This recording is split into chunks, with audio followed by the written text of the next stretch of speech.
ஐயோ sorry. Love பண்ணிட்ட இதெல்லாம் சகஜமப்பா.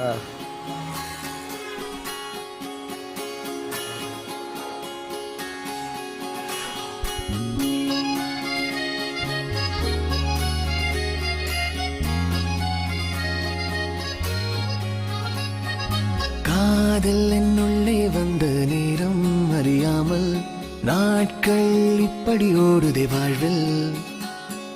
நானும் உன்னுடன் நடக்கிற நேரம் இந்நாளில் சாலை அத்தனை அழகாய் மாறும்.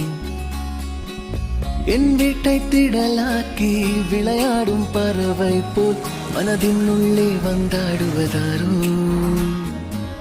என் சுவாச அறையாகி